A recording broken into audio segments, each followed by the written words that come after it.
Hello, everyone. This is Jason Puar, and welcome to the Asia Ventilation Forum (AVF) Behind the Scenes ICU Stories podcast. As most of you would know, the Tatmadaw Armed Forces seized power in Myanmar on the 1st of February this year, 2021, in a military coup that has been extremely bloody, and particularly so for the nation's healthcare professionals. The Assistance Association for Political Prisoners in Burma reported that 7,608 people have been arrested and that 1,297 people have been killed as of the 29th of November 2021. And so, just like that, Myanmar has become the most dangerous place on earth for healthcare workers, many of whom, like so many of their countrymen, just joined the civil disobedience movement, many of whom have been attacked by the junta merely for trying to treat civilians injured in anti-coup protests. A report by UK8 and US8 and Manchester University's researching the impact of attacks on healthcare found that between the 1st of February and 30th of September, there have been 87 raids on hospitals and 56 military occupations of hospitals. There have been 210 arrests of healthcare workers, 29 killings of healthcare workers, 40 injuries of healthcare workers, and 25 incidents impacting COVID-19 response measures. So today we are truly honored to have with us an anaesthesiologist and intensivist from Myanmar who used to work in one of the hospitals in Myanmar. And for security reasons, we are keeping this totally anonymous without the use of videos. The good doctor has, however, shared some images from her country with us, some of which are truly disturbing that we have opted not to post, but the rest of which we are posting on our podcast sites. So thank you, Doctor, very much for agreeing to do this interview. It must have been extremely difficult for you and your countrymen. Could you perhaps introduce yourself and to the best of your ability without revealing your true identity, and also describe what happened during the military coup, what you saw, what you did. Thank you, Doctor. Okay. First of all, I would like to thank you very much for let me answer these questions. Yes, it's been extremely difficult year for me and also for the people of Myanmar. It was like suddenly dropped into the air. We've never imagined before. As the world knows, Myanmar was occuped by military on 1st February 2021. And there were protests against the dictatorship on the streets, almost all the town in the whole country. Thousands of people demonstrated their desire, and also the government services are also halted because most of the government servants, employees do CDM, and also the doctors and nurses do CDM after that February.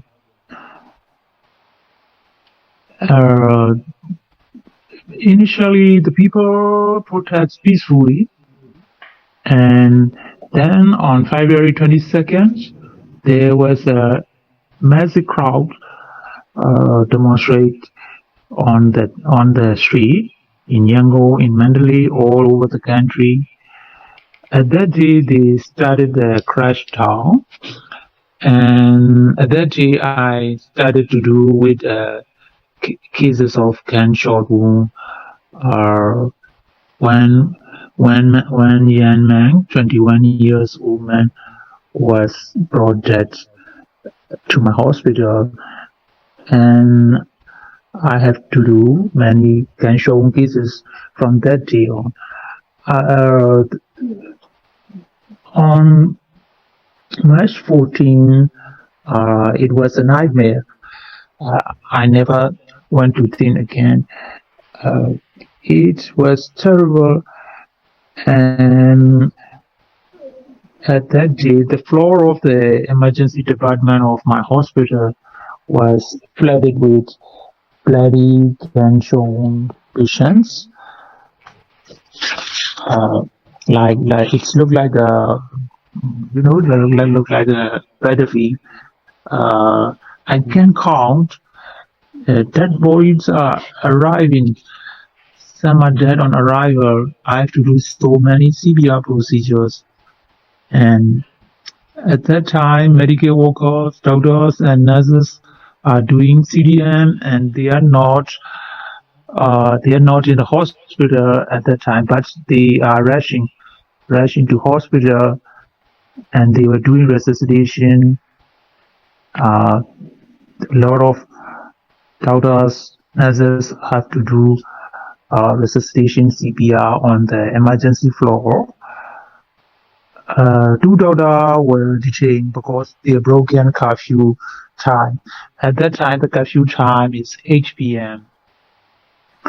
So we've done operation for the whole day, the whole night, continuously for 4 days, and then there were total 65 gunshot wound patients, plus 13 were dead on arrival. I didn't even know how to place dead bodies on that ER room, so we managed to that dead bodies pile on the floor. That is terrible. That was terrible. And then I have to manage for emergency operation the whole night. Of course, at that time, only a few doctors came to the hospital because of the curfew. The curfew. The curfew time is at 8 p.m. So out of those 65 patients, 4 patients will expire next day, next course of day. You can see the X-rays and photos, how they got multiple injuries, and some cannot survive because of the multi-organ failure, ARDS, sepsis, and later on. Their check is like a battle, military battle. Even though the protesters are protesting peacefully. Oh,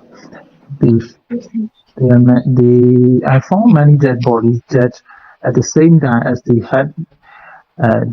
got headshot. It was terrible. And continue doing gunshot wound cases every day since March 14. And on March 25, the military soldiers raided my hospital at about 10 p.m. while we were doing a laparoscopy operation for gunshot wound. That case was very difficult. Multiple injuries to liver, spleen, gut, and also major vessels are damaged.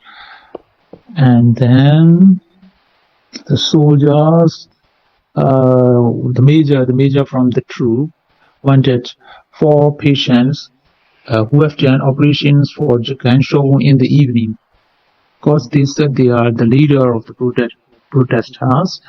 At the time, I was the responsible person to negotiate with them.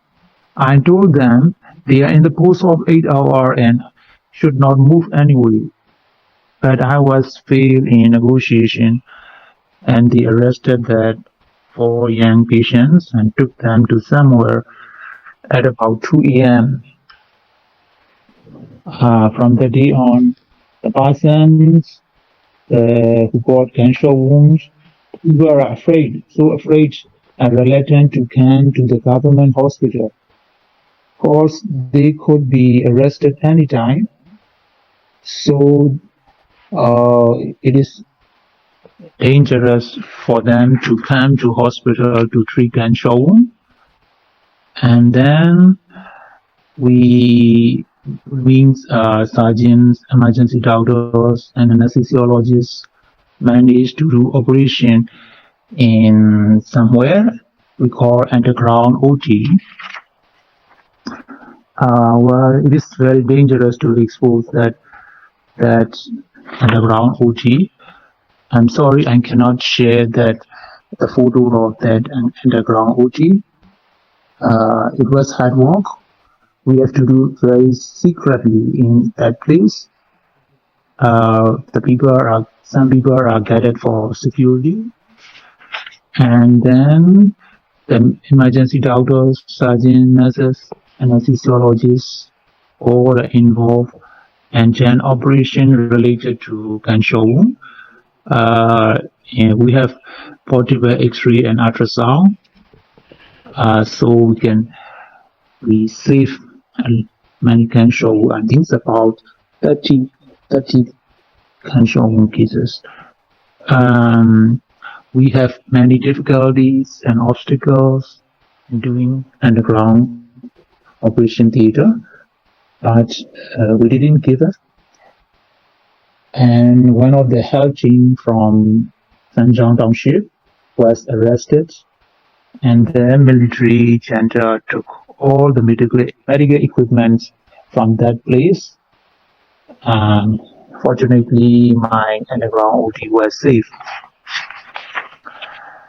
And then the military junta tried to arrest the doctors who were working for wounded people. They even arrested a professor from emergency department in Yangon General Hospital. The doctor was well known. Consequently, I was not safe anymore, and so I left Yangon and went to somewhere else, and where I am providing healthcare services to local refugees, and then IDP means internally displaced persons, and near the border in southern Myanmar. That's what I did during after protest. Thanks so much, Doctor. Just listening to you is really disturbing. Just for me as a listener, I would imagine this is extremely distressing for you who have gone through this. Your family, your close friends are. How is everyone coping?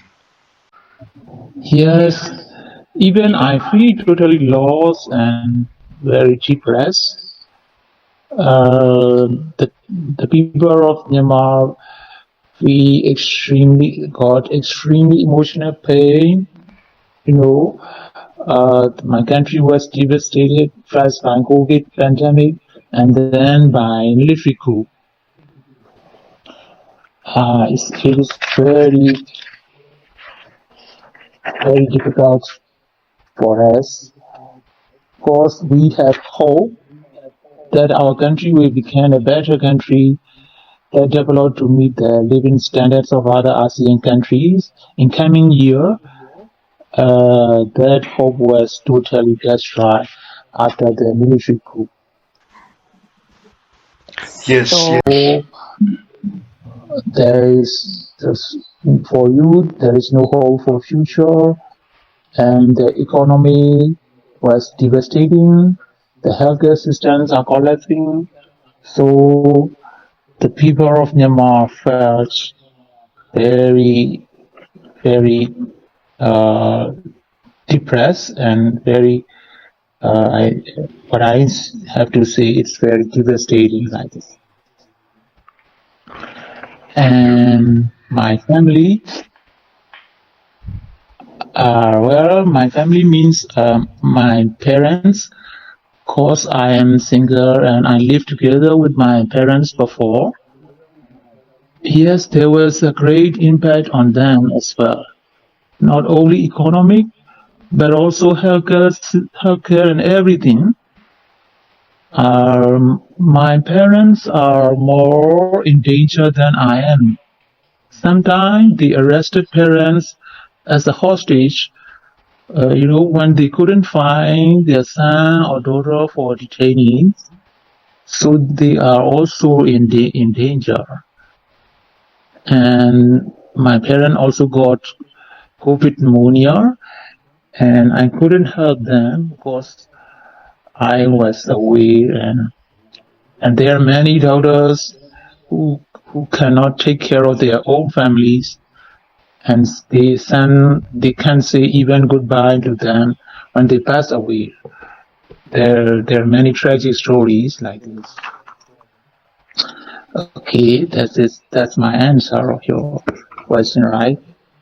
Yeah, thanks, doctor. And yet, the doctors and the nurses and the healthcare workers of Myanmar uh, continue to be so courageous. I was just reading that even before the military coup, Myanmar had only 0.67 doctors per 10,000 people. That's in 2018, which is much lower than the global average of 15.6 in 2017. And that's according to the World Bank. And then the coup happened, and so many of you have had to leave your original places of work, your hospitals, so that you do not get caught, tortured, jailed, murdered by the junta, and so that you can continue to provide care elsewhere. And so doctor, you said that you went to the southern border, and you are continuing to do some good work. Could you describe what you are doing now? Yes. I continued my work in providing healthcare. Like me, there are many doctors and nurses, healthcare workers, continue providing their healthcare. Yes.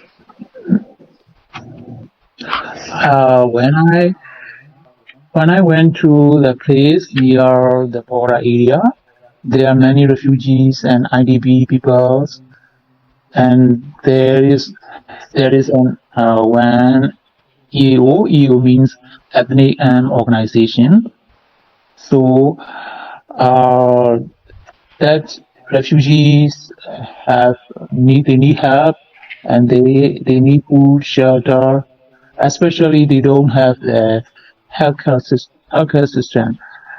So first a group of specialty doctors, including me and nurses, arrived there, and we renovate a building that is a assembly hall of a church. We renovate that building to 20-bedded hospital, including one operation theater and one labor room. With the help and the donors from EOs, and there we are doing operations. We are giving healthcare services over there. So in June COVID that wave, we also treated COVID patients over there. Yes.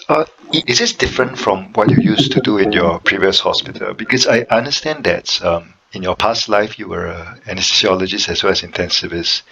And I also understand that there was a plan to grow intensive care as a specialty before the coup. What has happened to that plan? Yes. Let me first explain that how COVID are treated in my recent place in small hospital. Yes, it was totally different from my work that I used to in the previous hospital. That is a large hospital in Yangon, and now the hospital I'm working is very small one, and we have limited resource. The COVID third wave extremely difficult time for us. There are only a few healthcare systems, and also hospital services are only few human resources. During COVID third wave, we have to take care of the COVID patients with limited resources, and in my small hospital, There are total 120 COVID patients are isolated, and 24 severe COVID pneumonia are admitted, and 2 out of 24 was admitted to ICU. I managed one ICU bed with one transport ventilator in that small hospital. That is a transport ventilator, but I can give only 3 mode, CPAP mode, HFNC, and one pressure support ventilation mode. So I managed one ICU bed with the transport ventilator. And out of 24 patients, 3 patients were expired. In my recent small hospital, there is no laboratory. We have only portable X-ray. So we have to treat COVID pneumonia mostly based on clinical findings. We couldn't have the adherence to guidelines, but we set a protocol for admission criteria according to Big C's score of the X-ray, oxygen saturation, and the clinical findings. So oxygen requirement was the biggest issue during third wave in my country. As the world knows, people in Yangon mentally all over the country had to make a long queue for miles to get the oxygen cylinders. Meanwhile, our military take oxygen from people, and also prohibited delivering oxygen to people. Wow, that's like a war of oxygen in the history. My colleagues and I managed to get oxygen cylinders, about 50 cylinders, and collect the medicines like remdesivir or the other things, and then PPE since July, because we anticipated that that wave of COVID would be coming, and that way could be ruined like a storm. So we managed in advance. So in my area, we did very well for COVID cases during third wave. Do you ever feel that you do not have enough PPE to protect yourself, or do you ever feel that you do not have enough oxygen or ventilators to protect your patients? Yes, of course. I don't have enough PPE. I don't have enough ventilator for COVID ICU care. Right. Of course, it is very difficult to get enough PPE, enough ventilators in this condition, right? Yes. And I was just reading, this is the data from Oxford University's Hour in Data. At the 20th of November, only 28.1% of the population have received 1 dose of a vaccine, and only 19.1% are fully vaccinated. I'm not even sure how accurate these data are, and there have been 19,088 confirmed deaths from COVID-19 as at the 28th of November. And we all know that these data likely severely underestimate the reality. Yes, much more worse than this. The leaders are severely underestimated reality, because the director of the Ministry of Health from military SAC told that they counted the number who came only to their hospital and the center they allowed. But at that time, almost all the people didn't want to go to hospital, and they tested with rapid antigen test kits by themselves. Mostly they stay at home and treated by any means, and they bought oxygen concentrator, they bought oxygen cylinders at home if they are affordable, or they hire those things. So I think the data are seriously underestimated in reality. I Yes. see. I see. So we know that the whole of Myanmar is suffering today, although we also understand that some places are getting it worse than others. We've been reading about the northwestern part of Myanmar, the Chin state. Are you aware? Is there any humanitarian aid going there? Are you involved in this as well? Yes, yes. Military destroyed many homes and they did arsons on charges, burned down the villages, and they even use air forces. So I also involved in helping that area. Uh, I like to share some photos how they are trying so hard to help the local people. Healthcare workers are trying to help them as much as they can. And I heard that the refugees are starving. There is no food, no medicine. But all the roads to reach that areas are blocked by military until now. I'm trying to send medicine, especially anesthetic drugs, painkillers, to help the doctors over there. The emergency medicine, the doctor from emergency medicine doctor, now he's working over there in that Chin state. He called me a week ago. He told me that there's no medicine. He's doing injuries due to landmine by using local infiltration. There is no medicine for painkiller like tramadol.